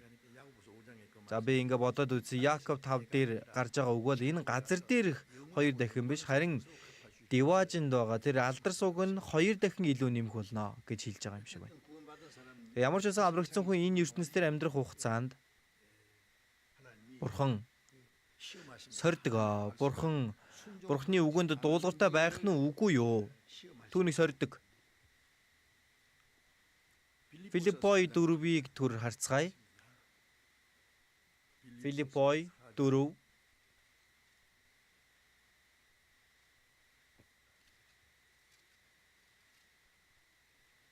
Филиппой 4-ийн 6-ыг харъя. 4-ийн 6. 7 дугаар ишлэлийг хамт уншъя. Юунд ч санаа бүү зов. Харин бүх зүйл дээр залбирал ба гуйлтаараа талархалтайгаар Бурханд хүсэлтэй мэдүүл. Бүх оюун ухааныг давах Бурхны амар тайван нь та нарын сэтгэл санааг Христ Есүс дотор хамгаална. Юунд ч санаа бүү зов. Харин бүх зүйл дээр залбирал ба гуйлтаараа талархалтайгаар Бурханд хүсэлтэй мэдүүл. Юунд ч тийм ээ. Ямар ч хэцүү байдал байсан бай, санаа бүү зовоо гэсэн. Юунд ч санаа бүү зов. Харин бүх зүйл дээр залбирал ба гуйлтаараа юу ч тохиолдсон бай, ерөөсөө Бурханд л залбирч, чин сэтгэлээсээ гуйлтаа өргөн залбираа. Гуйлтаараа талархалтайгаар Бурхандаа хүсэлтэй мэдүүл. Талархалтайгаар мэдүүл гэсэн байна. Бурхан сайхан зүйлийг өгнө гэдэгт нь итгээд гоё. Талархаа. Бурхан биднийг махбодын хувьд элбэг дэлбэг байдлыг ч өгөн, заримдаа бүгдийг нь юу ч хуу хамах үйч бий. Өгүүрүүлдэг, бас баяжуулдаг. Тийм ээ? Дордуулах ч үе байна, дээрдүүлдэг ч үе байна. Тэгээд Бурхан биднийг яаж энийг хүлээж авах нь гэдгийг харж байдаг. Юунд ч санаа бүү зов. Харин бүх зүйл дээр залбирал ба гуйлтаараа талархалтайгаар Бурханд хүсэлтэй мэдүүл. Талархалтайгаар тийм ээ? Талархалтайгаар залбирх юм бол Бурханы хүслийн дагуу биелүүлж өгнө гэдэгт нь талархаа залбираа гэсэн байна. Энэ ертөнцийн зүйл Бурханы өгдөг. Тийм ээ? Энэ ертөнцийн юмыг л авахгүй бид нар байж ядаад ингээд гуугаад байж болохгүй юм. Харин юу ч өгсөн бай бид нар талархах хэрэгтэй. Талархалтайгаар Бурханд хүсэлтэй мэдүүл. Бүх оюун ухааныг давах Бурханы амар тайван нь та нарын сэтгэл санааг Христ Есүс дотор хамгаална. Бүх оюун ухааныг давах Бурхан, бүхий л зүйлийг мэддэг Бурхан. Бурханы амар тайван нь та нарын сэтгэл санааг Христ Есүс дотор хамгаална. Эзэн бидний сэтгэлийг хамгаалдаг. За мөн эцсийн төгсгөл нь Бурханд даатгадаг. Бурхан зохистой хүслийнхээ дагуу болгоё. Илч Паул их гайхалтай хэлж байсан юм биз дээ. Шинэ гэрээний 14 номыг бичсэн. Хуучин гэрээний үед Мосе бол хамгийн гайхалтай иш үзүүлэгч байсан. Шинэ гэрээний үед Илч Паул хамгийн гайхалтай хэлж байсан. Паул аврагдсныхаа дараа сайн мэдээг тарааж агаад Ромд очин сайн мэдээг тарааж агаад өөхөх хүртлээ Илч Паулд ямар ч өөсөв байгаагүй. Есүс Илч Паулаар дамжуулан дахин дүрээ олсон байна. Тиймээс Илч Паул би Христийг дурайдаг шиг намайг дурайцгаа. Хин ингэж хэлж чадах уу? Илч Паул Есүсийн хуулбар гэж хэлж болно. Яг тэр дагуу явсан. Галаат 6-гийн 17 дээр би биедээ Есүсийн оромнуудтай. Ямар орон бэ? Зовлонгийн орон. Есүсийн газар дээр амьдрангаа ямар олон зовсон бэ? 30 жилийн турш ядуу мужааны хүүгээр өсөж торноод Тэгээд 3 жил хагасын турш Есүс шавнараа дагуулan явангаа Чидүүн уулан дээр гараад тэр үүрийн шүдэрт норон юудэчүүдээс хөөгдөөд өсөж байсан. Есүстэй хамт явж байсан шавнар нь өлсөндөө бүр тэр талбайн тарин талбайн дор явж явахдаа юудэчүүд үнийг нь хараад за танаа шавнар чинь үр цайруулчихлаа. Энд чинь амралтын өдөр штэ. Тэр юудэчүүд байнга л Есүсийг ямар нэгэн сул тал байна уугүй юу гэж дагаж хойноос нь үзэн ядаж явж хавчиж байсан. Есүс 3 жил хагасын турш ямар их зовлон эдэлсэн бол шавн тийм ээ урвсан байна.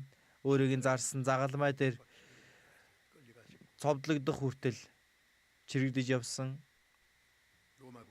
Ромын зэргүүд Есүсийн нүүрлөө нулимж алгадаж толгоор нь хусан саваагаар цохиж тийм ээ өргөс тэтмийг толгойд нь зүүлгээд эвдэжүүдийн хаанд мэндчлээ гэж доромжилсан. Үнэхээр аимшигтай тэр ташуурдуулсан загалмайн ял шийтгэлийг аваад түүнийг өөрөн бүдэрч унан босон Голготын толгойд дээр очисон 6 цагийн турш ус цусаа бүгдийг нь урсгаад хамгийн сүүлд нь үйлд болохтой гүйцэлдлээ. Есүс ямар их зовлон авсан бай тийм биз дээ. Биднийг аврахын тулд тэгсэн баг. Илч Паул сайн мэдээ тарахын тулд ямар олон зовлон авсан бай. Зүдрэл зүтгэлээрээ ч илүү гэсэн. 5 удаа 39 ташуурдсан. Саваагаар 3 занчиж, 1 удаа чулуу шидүүлж, үхсэн, гаргаад хайсан чинь амилсан, дутуу нойр үлдэл, цангал, даарл, хөрөл. Хамгийн сүүлд нь хоолоогоо хэрчүүлж өгсөн баг. Тэр гайхалтай элчийг бурхан тийм ээ жаахан амар тайван амьдруулахгүйгээр яагаад ийм зовлон өгсөн бол? Петр ч гэсэн ялгаа байхгүй сайн мэдээ тарааж байгаа Ромд очоод загалмай дээр уруугаараа цовдлогдож өгсөн. Яагаад вэ? Илч Паулын биед нь өвчин байсан. 2 дугаар Коринт 12 дээр харах юм бол махбодод минь өргөсийг өгсөн гэж хэлж байгаа. Өргөс гэдэг чинь өвдгөж хатгадаг болохоос үхүүлдэггүй. Ямар их өвдөх бол би энэ өвдөөд л тийм ээ. Түүнийг эдгэж өгөөч 3 бурхнаас гуйж залбирсан гэдэл бурхан үгүй наад өргөс чинь чамд хэрэгтэй сайн зүйл юм аа. За ингээд Илч Паул би өөрийгөө хэд дүвийлгөхөөс сэргийлж махбодод минь өргөс өгөгдөжээ. Би мөхсдлөөрөө сайрхнаа гэсэн. Тэмээ мөхсдөл хэцүү байдал дотроо эзэнд найдснаар хүч чадлан хамтдаа байсан байна. Хэрвээ тийм биш байсан бол бардан болчихгүй. Бурхны хүч чадалт өгвөл олдно. Салаад явна. Бид нар Илч Паултай адилхан болохгүй ч гэлээ. Бид нар ч бас тийм ээ заримдаа үгүрүүлдэг, бас баяжуулдаг, дордуулдаг, бас дээрдүүлдэг. Тэгж айлцсан байгаа. Илч Паул би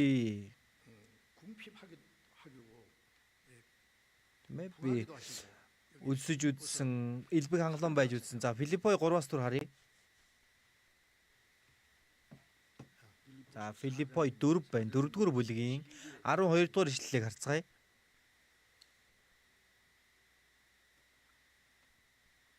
Филиппой 4-ийн 12 13 дахь ишлэгийг хамт уншъя. Би таржигхан байхыг ч мэднэ. Элбэг дэлбэг байхыг ч мэднэ. Ямар ч нөхцөл байдалд сатгалан болон өлсгөлөн байж элбэг байх дутагдахын аль альны нууцад би суралцсан. Намайг хүчрхэгжүүлэгч түүгээр би бүгдийг хийж чадна. За Ромын хошооронд хоригдож байхдаа Филиппой чуулган руу явуулсан үг тийм ээ. 11-р ишлэлээр харах юм бол би үүнийг дутагдсны улмаас ярьж байгаа юм биш. Учир нь би байгаадаа сэтгэл хангалуун байж сурсан юм аа. Ямар ч үлсэглэн тэн дотор байж байгаа нь би өөртөө сэтгэл хангалуун байж сурсан гэсэн байна. Би тарчихсан байхыг ч мэднэ, элбэг дэлбэг байхыг ч мэднэ. Тарчихсан байх үедээ тийм ээ нүцгэн байж, даарж, хөрж, идэж ууж чадахгүй явж байх үедээ. 2 Коринт 11 дээр Паул шиг тэгэж аимшигтай амьдэрсэн хүн өөр хаа байна? Нүцгэн байсан, үлсэж байсан, цангаж байсан, даарж, хөрж байсан байна. За би нэг удаа Хятадд очоод сайн мэдээ тараасан.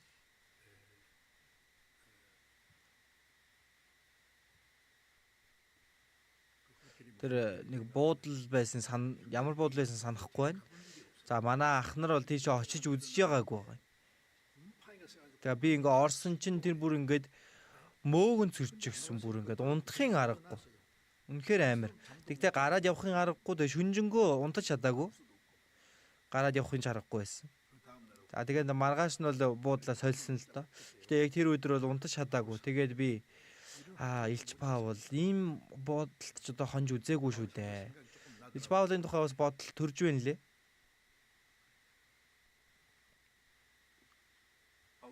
Паул ямар ч нөхцөл байдалд цатгалан болон өсөглөн байх, элбэг байх, дутагдахын аль алины нууцд би суралцсан. Элбэг хангалуун ямар үе байсан бол? Иерусалим чуулган тэмээ гангачиг болоод Иерусалим чуулган туслахын тулд эргэн тойрных нь олон газар нутгуудаас харь үндэсний чуулгануудаас за хандив цуглуулад тэгээд Иерусалим руу ингээд дамжуулах болсон байна. За тэр хандивын мөнгийг өгөөд явж байгаа. Үлссэн болов? Тэмээ өөртөө хэрэгтэй үедээ хэрэгэлсэн байж таарна. Бас дээрээс нь цуг явж байгаа хүмүүс ч байгаа. За гэтэл цатгалан болон өлсөглөн байхын аль алины нууцд би суралцсан.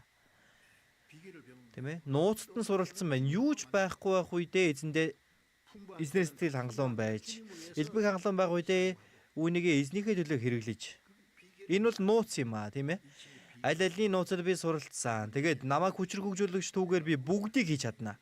Ямар ч тохиолдолд эзэн даатгсан тэр ажлыг сайнаар гүйцэлдүүлэх боломжтой юм аа гэсэн үг. Колосой 3-ыг түр харцгаая. За Филиппогийн яг дараа Колосой 3-ийн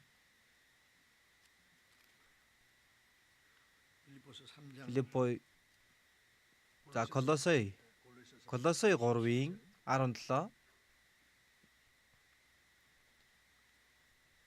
хамт уншия. Та нар үг ба үйлсээрээ юу ч хийсэн түүгээр дамжуулан эцэг бурханд талархал өргөж бүгдийг эзэн Есүсийн нэрээр хийх тун. Үг ба үйлсээрээ юу ч хийсэн эзэн Есүсийн нэрээр хийх тун.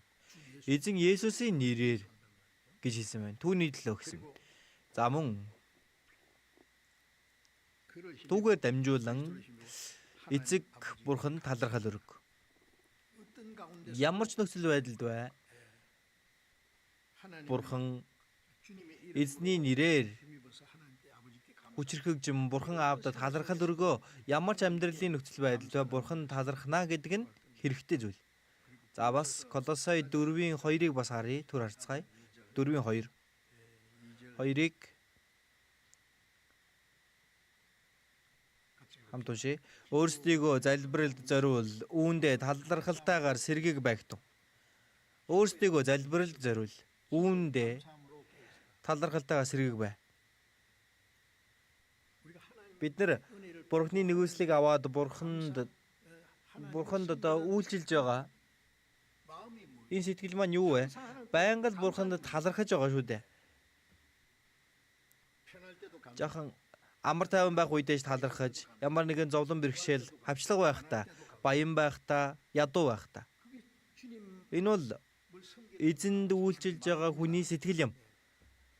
За тиймээс өөрсдийгөө залбирал зориул, үүндээ талархалтайгаар сэргийг байгтун. Талархах сэтгэл энэ бол Бурхны өмнө сэргийг байгаа байдлыг хэлж байна. Бурхны өмнө шүү.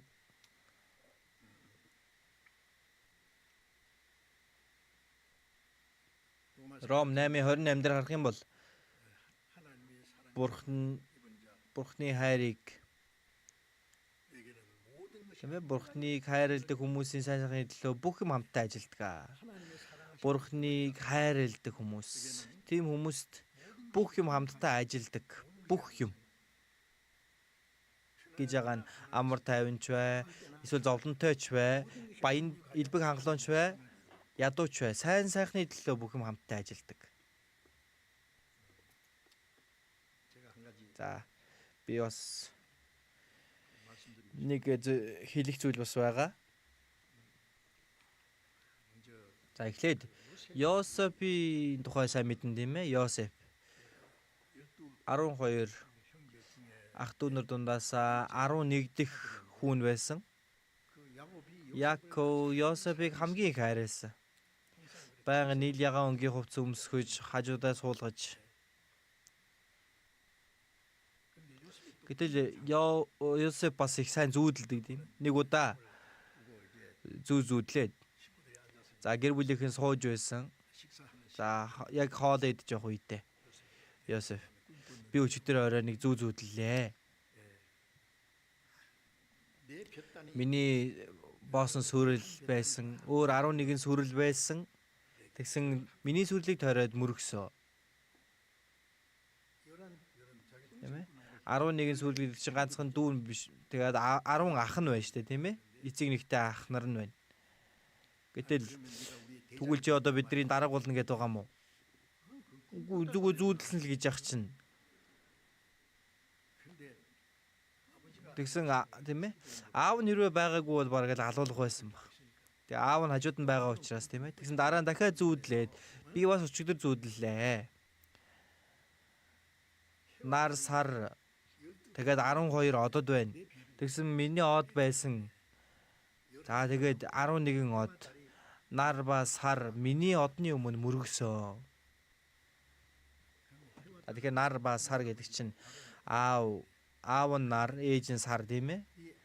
Тэгэхээр аав ээж чинь ч гэсэн чиний өмнө бас мөргөнө гэсэн үг үү? Ямар сонин зүүдэлдэг юм бэ? Тэгсэн ах нар энийг одоо алцгаая. Энэ одоо өөрийгөө хаан болно гэж байгаа юм бах та. Өөр үзэн ядаад алчхмаар байдаг гэтэл ааваасаа болж чадахгүй байна. За тэгсэн нэг өдөр ах нар нь хонио бэлчээрлүүлэх гээд явсан. Хонь юм уу үхрээ ингээ бэлчээрлүүлье гэх юм бол бэлчээрээ хайсаар байгаад их хол явдаг. За тэгээд ах нар лугаа тийм ээ Йосеф хайгаад явсан байгаа. Аав нь тушаадаг тийм биз дээ. За тэгсэн ах нар нь холоос ирж байгааг нь хараад Йосеф ингээд өөрсөд рүү нэрж явсан. Нөгөө зүүдлэгч ирж явнаа. Хэдүүлээ яах вэ? Ах нар нь тэгсэн байна. Энэ та үцхийг хүсэхгүй байна. Энийг алцгаая гэсэн. За тэгээд хүлээж байгаад хараад байсан чинь дүүн өгөхөр боллоо. Тэгээд том ах нь тийм ээ аавынх нь хамгийн хайртай хүүн өгчих юм бол одоо юу болох вэ? Тийм учраас өөрийнхөө дүүг амьд үлдээхийн тулд хэдүүлээ алалгүйгээр энд нүх байна тийм ээ. Өмнө нь худаг байсан энэ нүх ус нь хатчихсан байна. Ийшээ хийчихээ. Бид нөө өөрсдийнхөө гарыг цуснд бодоод яах вэ? Энэ нүх рүү шидээд хайчихъя. Тэгэх юм бол тэгэл үхэн үсттэй.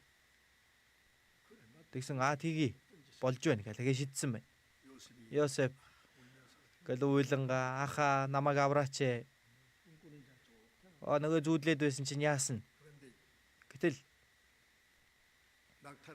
Тэмээ унчихсан, тэрнгөр явж байсан жингийн цуваа өнгөрж явсан. Тэгсэн Юда тийм ээ 4 дахь ах нь 4 дахь хүн Юда юм зарахыг дуртай байсан юм шиг байна. Тэгээд ах нартай хэлсэн. За дүү маань юм чинь алж яах юм бэ? Зарчихъя тийм ээ. Харахыг ч хүсэхгүй байна. Тэгвэл нэг хүмүүс мөнгө болгочихъя. Мөнгө ч гэсэн олж авъя. Тэгээд энэ үзхийг хүсэхгүй байгаа дүүгээ ч гэсэн зараад явуулчихъя. Тэгвэл гоё үстэй эн чинь дээр үстэй. За ингээ Йосефийг нэгнээс нь гаргаж ирээ. Тэр жингийн цуваг дуудсан байна. Хүмүүсээ тийм ээ энэ нэг сайхан залуу байгаа. Энийг аваад яваач. Уг нь бол 30-аар зарах гэсэн яг хөө сайн яриад 20-ыг авъя. 20-оор зарья гэл. Тийм ээ 20 мөнгө шиг гэл авдаг. Есүсийг 30 мөнгөөр зардаг тийм ээ. Яг үндэ энгийн нэг боолын мөнгө бол 30 мөнгөн зоос байдаг байна. За тэгээд ингээд хараад байсан гайгүй залуу байна. За тэгээд нөгөөдгий чинь 20 мөнгөн 20 шекелээр зараад явсан. Йосеф үйлэн гал явсан бах тийм үү? Йосеф за гаднах байдлыг харсан. Үнэхээр одоо Библиэлд сайтай их ухаантай харагдсан учраас Потифар гэдэг нэг Египтийн фараоны одоо түшмэл тэр хүний герт нь даамал болсон баг. Герт байгаа бүх зүйлийг нь хариуцдаг даамал. Тэр ажлаа сайн хийж байсан баг. Гэтэл Потифарын эхнэр нь Йосефийг хараад байнга л гэж харагдаад байна. Ингээл одоо нүд ирмэдл. Нэг өдөр хинч байгаагүй тэгсэн Йосефийг ингээл барьж аваал тийм ээ. Тэгсэн Йосеф өөрийнхөө гадуур хувцсыг тэнд нь тайлж хажгаа зугатаад яваад гэсэн. Тэгсэн оройн нь нөхөр нь ирэх үед энэ Йосеф намайг одоо хүчнтэйгээ завдлаа. Тэгээ би чанга хашгирсан чи хувцас тайлаа зугатаад явчихлаа гэл. Энийг одоо аал. Гэтэл Потифар бол Йосеф бол тэгэх хүн биш дээ. Одоо яах вэ? Гэтэл нотлохоо байхгүй шүү дээ. За тийм учраас хааны тийм ээ одоо зарцнаар гим нүгэл хийвэл хоригддаг шорон байсан. Тэр шоронд хорьсон баг. За тэгсэн тэнд ч бас бурхан нэгүслээ өгөөд тэр хаанд гимт хэрэг хийсэн хүмүүсийн шоригддаг хааны шорон байсан баг. За тэгсэн тэр шорон чигсийг чухал үүрэг албыг хашсан. Сонирхолтой байна уу? Тийм ээ хаанд талах барьж өргөдөг тэр талхчин. За усан үзмийн дас өргөдөг сүнч. Тийм ээ Йосеф тэр шоронд багтаажсан тэр хүмүүс бас үйлчлэх ёстой. Тэгээд нэг өдөр зүү зүүдэлдэг тэр хүмүүс. Нөгөө дарс барьдаг сүнч тийм ээ өчигдөр орой би нэг зүү зүүдлээ. Миний толгой дээр 3 усан үзмийн мөчөр байлаа. Тэрнээс би авч шахаад тэгээд түүнээс тосч аван хаанд барьж байна гэж би зүүдлээ. Наа зүүд чинь тийм ээ бурхан тайлж өгсөө. 3 өдрийн дараа та суллагдаад яг урдынхаа адил хааны гарт дарс барих болно. Их сайхан зүйлсэн байна. Гэтэл нөгөө талхчин тийм ээ бас би ч гэсэн зүйлсэн. Миний толгойн дээр 3 талх байсан. Тэгсэн шууд хурж ирээд нөгөө талхыг мань тоншоод идчихлээ. Тэгсэн Йосеф наадах чинь тэр 3 талх гэдэг 3 өдөр юм. 3 өдрийн дараа та гараад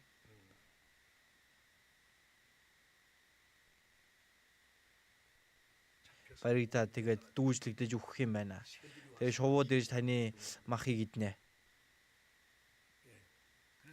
За ингээд нөгөө сүнч 3 өдрийн дараа суллагдсан. Хуучин ажилдаа очисон. Харин талхчин бас гараад тэнд өгсөн байна. 3 өдрийн дараа бас. За хэсэг хугацааны дараа энэ удаа хаан зүүдэлдэг. Зүүдэлсэн чинь энгийн зүуд байсангүй.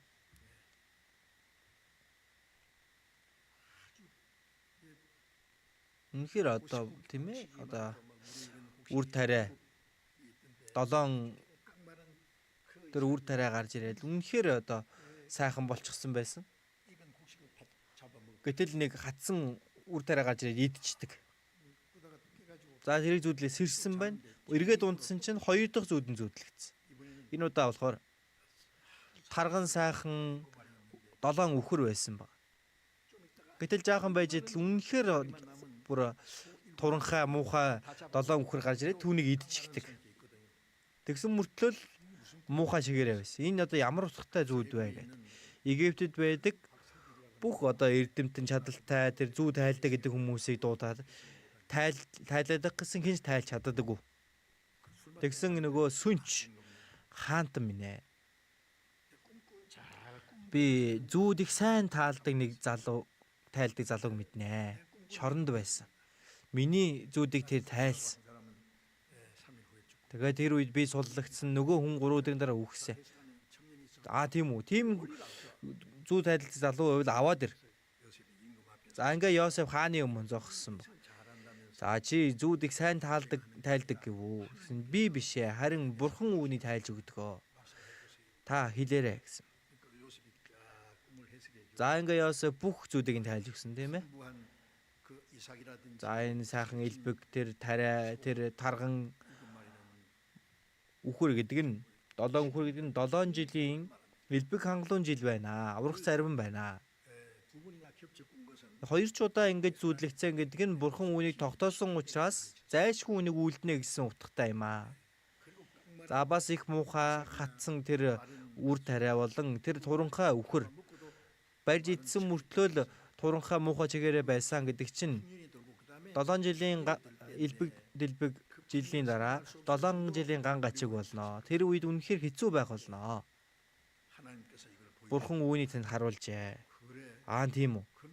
Тэгвэл одоо яах ёстой вэ? Тэгвэл элбэг дэлбэг жилүүдэд хаантан та нэг хүнийг гаргаж ирээд бүх улсаа удирдуулад. За тэгээд бүх ургацаа сайн хурааж аваад хэрэгцээнийх нь хэрээр өөрсдөд нь өгөөд харин үлдснийг нь тийм ээ том агуулга савуудад хураагаад за тэгээд энийг 7 жилийн гангачгийн үеэр хувааж өгөх юм бол өсөж өхөлгүйгээр 9 мэндийн гангачгийг туулнаа. Тийм байна. Бурхны сүнстэй энэ мэд хүн бидэнд өөр олдох уу? Энэ ажлыг чи хийх хэрэгтэй. Гэвь Йосефийг одоо Египтийн сайд болгодог тийм ээ. За ингээд элбэг дэлбэг жилийн турш байж байгаа. Гангачгийн үед ард түмнүүдийг аварсан, өөрийн гэр бүлийнхнийг жигсэн тэр гангачгаас 9 мэнд гаргадаг тэр үйл явдал байгаа.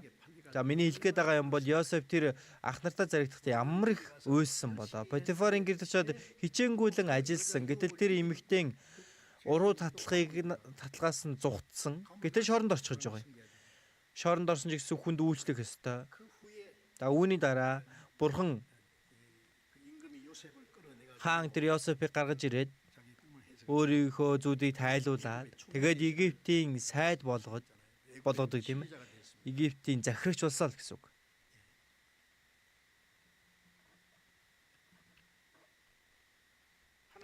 Бурхан Йосефийг бүрэн дасгалжуулсныхаа дараа өргөмжилсөн байна. Тэр үрдэл Йосеф ийм зүйл болно гэж мэдээгүй шүү дээ. За дахиад Библиэс нэг харцгаая. Дуулал 105. Дуулал 105 байна.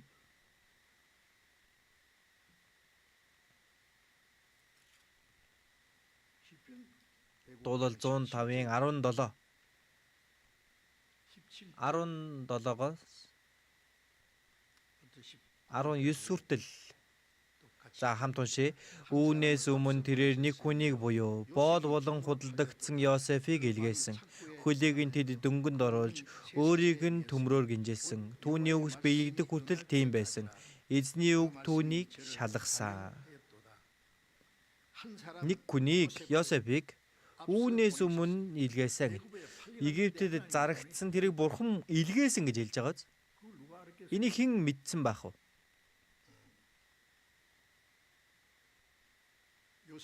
Йосеф боолоор зарагдсан хөлийг нь тэд дөнгөнд оруулж өөрийг нь төмрөөр гинжилсэн. Бүр шоронд хүртэл орсон. Түүний үгс биелэгдэх хүртэл тийм байсан. Эзний үг түүнийг шалгасан.